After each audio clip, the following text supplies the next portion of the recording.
বাংলাদেশের দৃষ্টিনন্দন মসজিদগুলোর মধ্যে একটি গুরুত্বপূর্ণ মসজিদ হচ্ছে বেলাট দৌলতপুর মসজিদ। আজ এই মসজিদটা আপনাদেরকে ঘুরে দেখাবো।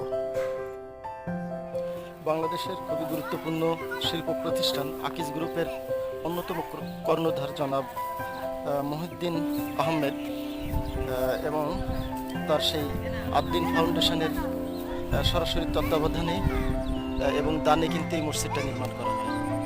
এই যে দেখুন, এই মসজিদটাকে বলা হয় বেলাট দৌলতপুর জামে মসজিদ। এটা বারোবাজারের যে বাস স্ট্যান্ড থেকে খুব সামান্য দূরে পশ্চিম দিকে যেতে হয়। দেখুন, আমি প্রাঙ্গণে ঘুরে বেড়াচ্ছি। এই মসজিদের আয়তন প্রায় এখানে 2 একর জায়গার উপরে কিন্তু এই মসজিদটা নির্মাণ করা হয়েছে। মসজিদের চারপাশে 2